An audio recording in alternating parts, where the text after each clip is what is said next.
আচ্ছা অনিন্দ্যবাবু, আপনি কি মেঘকে পারফর্মিং আর্টিস্ট তৈরি করতে চান? মেঘ, তোমার কি ইচ্ছে? ওই যে ওই ভদ্রলোক যিনি রিয়ালিটি শো এর কথা বললেন, তুমি কি তাতে পার্টিসিপেট করার কথা ভাবছো নাকি? কি অনিন্দ্যবাবু, তা আপনার মেয়ে কি ওই শোতে নাম লেখাবে লেখাপড়া ছেড়ে দিয়ে? ডক্টর গাঙ্গুলি, আমার মেয়ের কোনো কিছু করাতেই আমার কোনো আপত্তি নেই। ওর জীবন নিয়ে ও যেমনভাবে ভাবতে চাইবে, যেভাবে এগোতে চাইবে, তাতেই আমার সমর্থন থাকবে। ও যদি আজ নিজের গুণে গায়িকা হয়ে জীবনে দাঁড়াতে পারে, তাতে আমি খুশিই হব। আমার ভালো লাগবে যে ওর ট্যালেন্টের একটা ভালো দিক এক্সপ্লোর হলো। গায়িকা হিসেবে ও নিজের আইডেন্টিটি, নিজের জায়গা যদি তৈরি করতে পারে, তাহলে আপত্তি কোথায়? বড় গায়িকা হওয়ার সম্ভাবনা যে ওর মধ্যে রয়েছে, সেটা তো আজকে জাজরা সকলেই বলেছেন। আর গানে কনসেন্ট্রেট করতে গিয়ে ও যদি লেখাপড়া ছেড়ে দেওয়ার সিদ্ধান্ত নেয়, আমি তাতে আপত্তি করব না। আমার তো মনে হয় আপনারাও কেউ করবেন না। তাহলে লেখাপড়ার ব্যাকসিটে গেলে আপনার কিছু যায় আসে না, তাই তো? মেঘ, রিয়ালিটি শো এর গ্ল্যামার তোমাকে খুব টানছে, তাই তো? আমি কি ভুল বললাম? ওর কি মনে হচ্ছে না হচ্ছে সেটা আমি জানি না বেয়ার, তবে ওর বাবা হিসেবে আমার কিন্তু খুব গর্ব হচ্ছে। মেঘ আজ জীবনে প্রথম একটা প্রতিযোগিতায় গাইল, সাকসেসফুল হলো, আর একটা বড় দিগন্ত তো ওর সামনে খুলে গেল। এর থেকে ভালো আর কি হতে পারে? বেশ, তবে এখন থেকে মেঘ গানের দিকেই যাবে। বেয়ান, আমার মনে হয় যে একটা করতে গেলে আরেকটাকে যে ছাড়তে হবে তার কোনো মানে নেই। দুটোই তো একসঙ্গে করা যায়। আর আমার মেয়ের কাঁধ এ দুটোই এগিয়ে নিয়ে যাওয়ার মতো শক্ত। তবে আমি চাইবো ও সেটাই করুক যেটা ওর ইচ্ছে। অনিন্দ্যবাবু, আমার মনে হয় মেঘের ক্যারিয়ারের ব্যাপারে ওর সিদ্ধান্তটা যেমন আপনি ওর উপর ছেড়ে দিচ্ছেন, উনি ওর জীবনের সিদ্ধান্তটা যদি আপনি ওর উপরে ছেড়ে দিতেন, ওকে ফোর্স না করে। বেয়ান, আমি তো ওর বাবা। আমি যখন দেখি যে একটা সিদ্ধান্ত বা একটা গন্তব্যের সামনে গিয়ে ও দ্বিধা করছে, তখন তাকে তো ঠিক দিকটা আমি দেখিয়ে দেবই, প্রয়োজনে গন্তব্যের দিকে একটু ঠেলেও দেব। Meenakshi, what's the matter? কি হলো হঠাৎ? কোন কথা থেকে কোথায় চলে যাচ্ছে? আরে আজকে একটা খুশির দিন। আসতে পারি?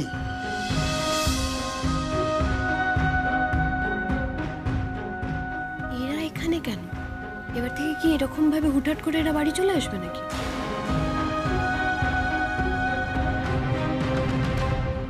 মেঘ, এটা তোমার জন্য।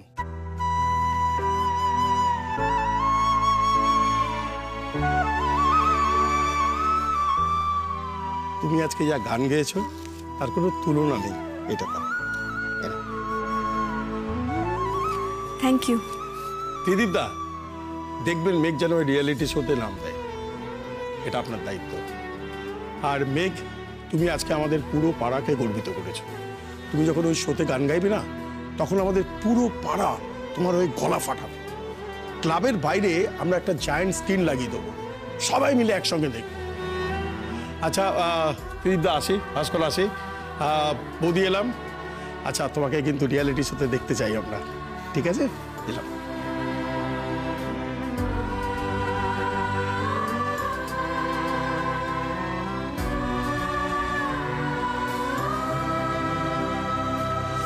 আচ্ছা, আমার না ভীষণ টায়ার্ড লাগছে, আমি একটু ঘরে যাই। হ্যাঁ, কিছু মনে করবেন না, এক্সকিউজ মি। না না, ঠিক আছে ঠিক আছে ঠিক আছে, আসুন।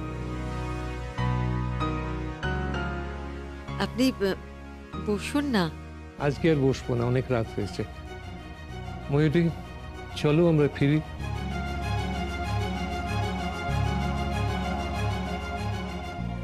চলি রে। আর শোন, যে যাই বলুক, ওই রিয়ালিটি শোতে কিন্তু নাম দিবি, কেমন?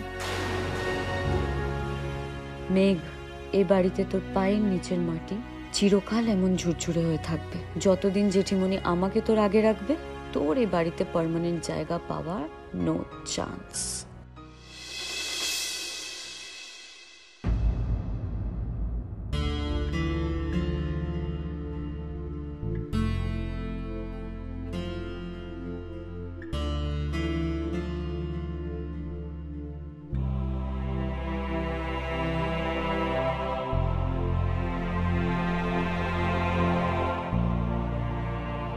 মেঘ প্লিজ।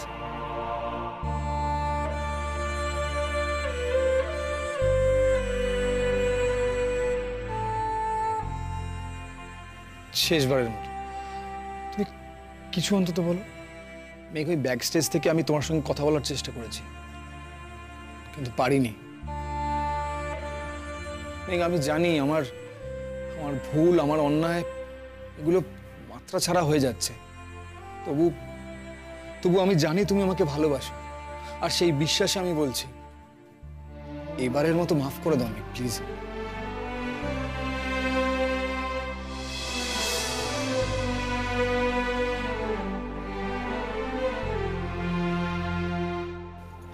মেঘ, মেঘ, একটা জিনিস বলো, আমি কিভাবে মাফ চাইলে তুমি আমাকে মাফ করবে, আর আমি কি করলে তুমি আমার সঙ্গে কথা বলবে? দেখো নীল, তোমার সঙ্গে কথা না বলে থাকার উপায় তো আমার নেই, থাকলে অন্তত সেই উপায়টা আমি নিজের জন্য নিতাম। আর তুমি কেন মাপ চাইছো? তুমি তো কিছু অন্যায় করোনি। করেছি মেঘ, করেছি, আমি অনেক অন্যায় করেছি, বারবার করেছি, আর তাই তুমি আমাকে শাস্তি দিচ্ছ। ঠিক আছে, একেবারে ঠিক কাজ করছো তুমি। আমি তোমায় শাস্তি দিচ্ছি? রিয়েলি? আমি তো জানতাম সেটা শুধু তোমার দিক থেকে একতরফা। তুমি আমায় শাস্তি দেবে, তুমি আমায় সন্দেহ করবে, তুমি আমায় অপমান করবে, তুমি আমায় সকলের সামনে আমার দিকে আঙুল তুলবে, তুমি আমায় অপরাধী করবে, তুমি আমায় সকলের সামনে ছোট করবে। মেঘ প্লিজ। তুমি আমায় কাঠগড়ায় দাঁড় করাবে প্রতিবার, আর আমি আমি তো শুধু নিজেকে প্রমাণ করে যাব। বারবার তোমার কাছে এসে বলবো যে দেখো নীল, তুমি ভাবছো যে অন্যায়টা আমি করেছি, সেটা আমি করিনি গো, এই দেখো প্রমাণ। আবার তুমি খুশি হবে, আবার আমাকে ভালোবাসবে, আবার তুমি পরের দিন আমার দিকে তেড়ে আসবে এক দিস্তে অপরাধের লিস্ট নিয়ে। মেঘ, তুমি এই অপরাধে অপরাধী, তোমার দিকে তাকাতেও আমার ঘেন্না হচ্ছে। আবার আমি মাথায় হাত দিয়ে বসবো যে কি করে আমি নিজেকে ঠিক প্রমাণ করব। আবার আমি আমার সমস্ত এফর্ট সব কিছু দিয়ে নিজেকে প্রমাণ করে বলবো যে দেখো নীলেই দেখো, আমি অপরাধী নই। আবার তুমি তুষ্ট হবে। নীল, ঠিক কতবার বলো তো এই অভিযোগ, এই নিরপরাধ প্রমাণের খেলা চলবে? আর ঠিক কতবার তুমি আমাকে এক একটা চ্যালেঞ্জ দেবে আর আমি সেটা দম বন্ধ করে মিট করব? নীল, আর কতগুলো অগ্নি পরীক্ষা নেবে আমার? বিশ্বাস করো নীল, এই কটা দিনেই না আমার কেমন টায়ার্ড লাগছে, আমি অনেকটা ক্লান্ত হয়ে গেছি। মনে হচ্ছে যে এই অপরাধ, এই নিরপরাধের খেলাটা ছেড়ে জাস্ট পালিয়ে বেরিয়ে যায়। আর আজ তুমি এই কথাগুলো বলছো? এই সব কাল সকালেই তোমাকে কেউ এসে আমার নামে কিছু বলবে, আবার তুমি সাংঘাতিক পুরুষ হয়ে উঠবে, একজন নীতিবাগীর স্বামী হয়ে উঠবে, প্রমাণ তলব করবে, আর ঘেন্নায় ঘর থেকে বালিশ নিয়ে বেরিয়ে যাবে নাকি তোমার আমার সঙ্গে থাকতে ইচ্ছে করছে না তাই।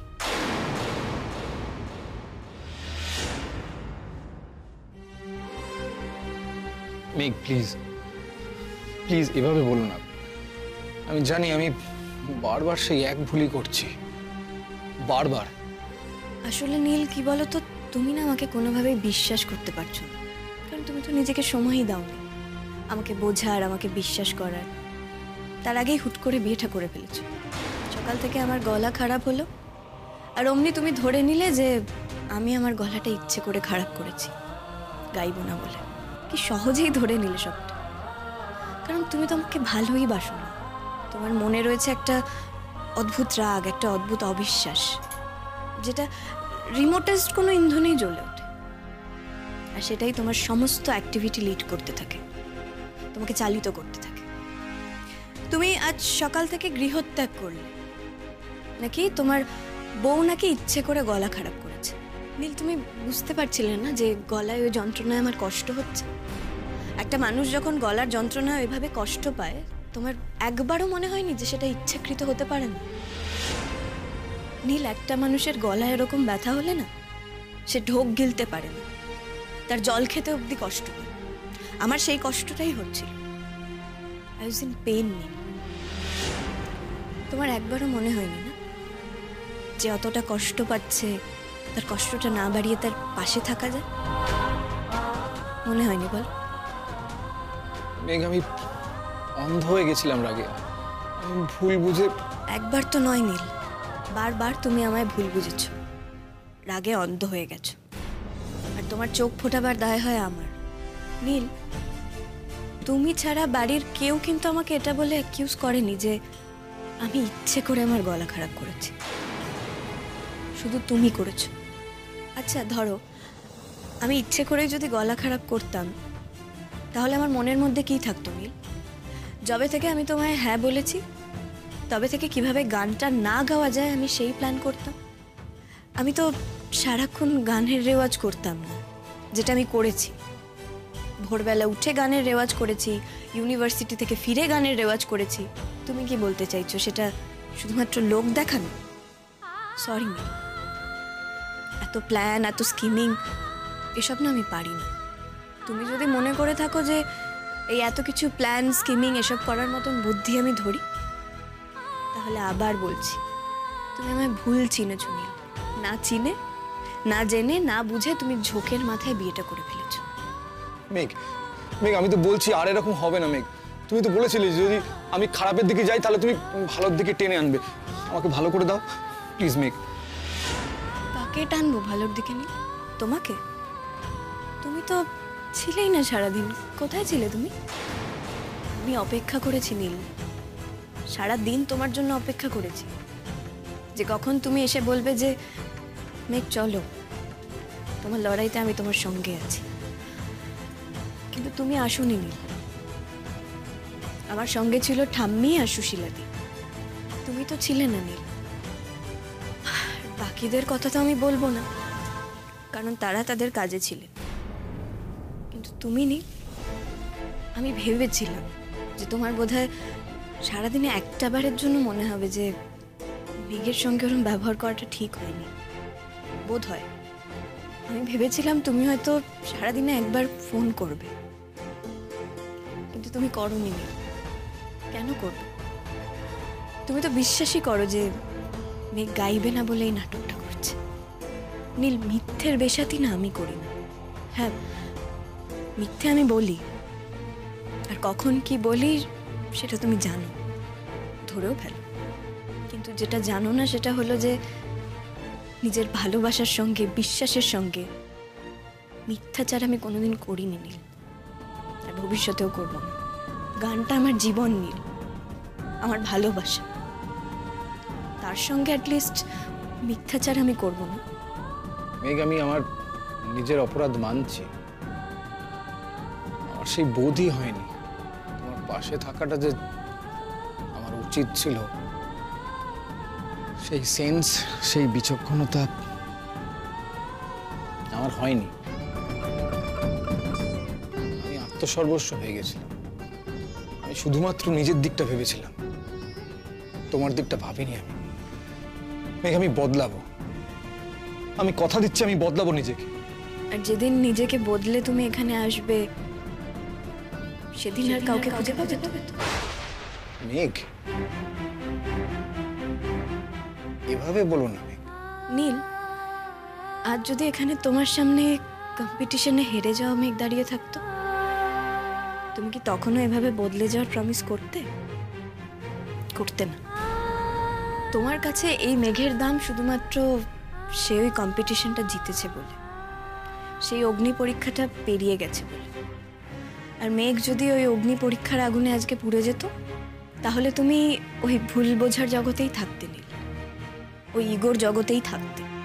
কারণ তুমি তো মেঘকে ভরসাই করো না।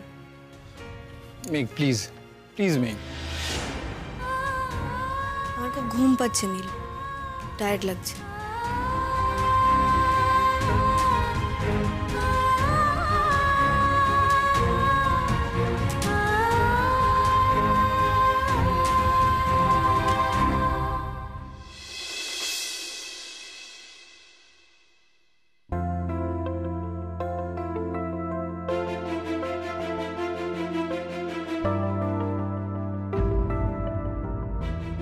এ বাবা, এত দেরি হয়ে গেল? আস্তে আস্তে, এত তাড়াহুড়োর কি আছে? আজকে তো সানডে। Good morning.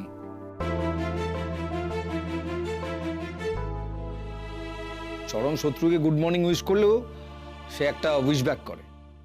আমি কি চরম শত্রুর থেকেও খারাপ কিছু? আবার ভুল, আমার কোনো শত্রু নেই।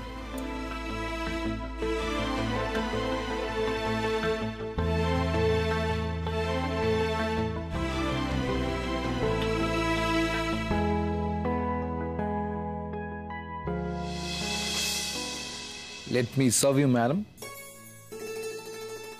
মেঘ, একদিন আমার হাত থেকে বেডটি নেওয়া যায় না? দেখো, তুমি তো আমায় ঠিকভাবে চিনে ওঠোনি, তাই তোমায় আমি বলে দিই, বেডটির অভ্যেসটা আমার ঠিক নেই। আমি দাঁত না মেজে না মুখে কিছু দিতে পারি না। তোমার বোধহয় সেটা জানার সময় হয়নি। জানি তো, সেটা আমি খুব ভালো করে জানি। তবু আমার ইচ্ছে হয়েছে আজকে রবিবারের সকাল আমি আমার বউকে বেডটি সার্ভ করব। মেঘ প্লিজ।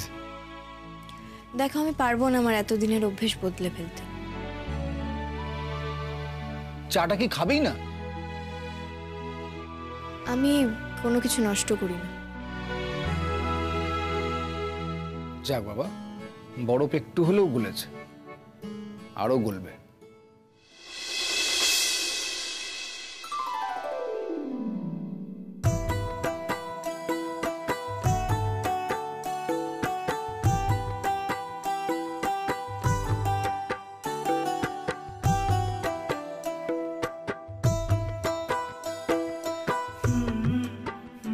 ম্যাডাম, আমি চায়ের সঙ্গে অন্য আর একটা কিছু সার্ভ করেছি আপনাকে, আপনি প্লিজ অনুগ্রহ করে একটু দেখবেন।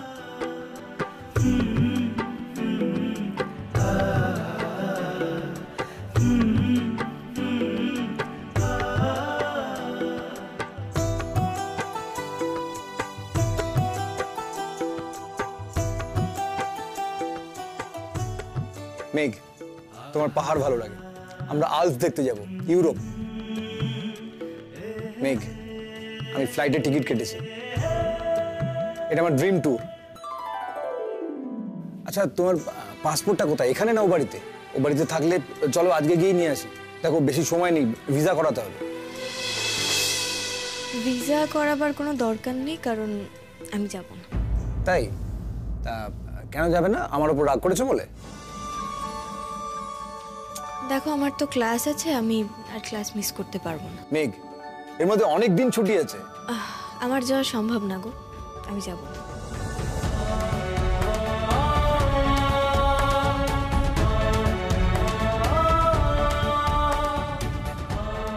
সম্ভব তো হতেই হবে আমার মেঘবালিকা।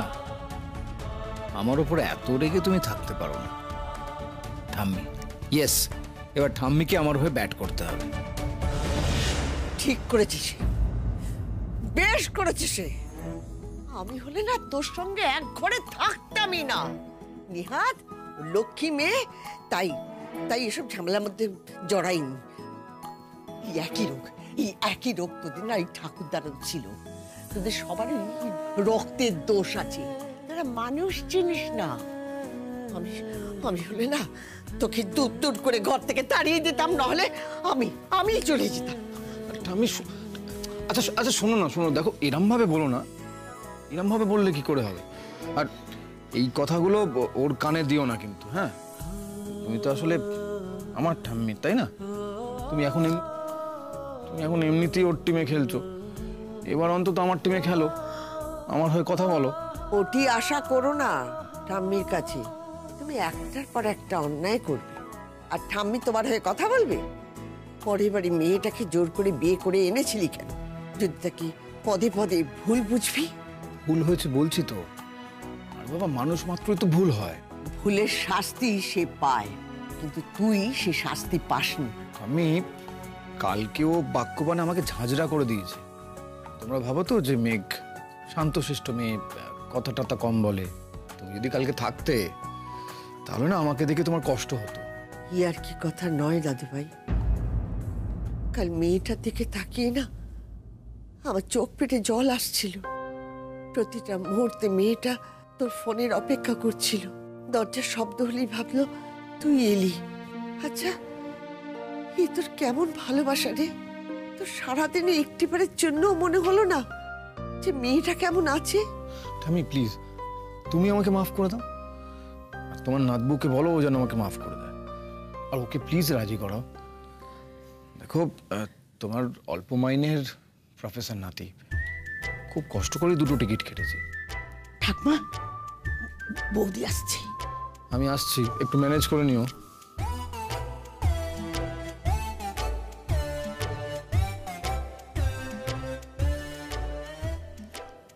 আমি যাচ্ছি। ঠাকমা, আমার অনেক কাজ পড়ে আছে, আমি যাই।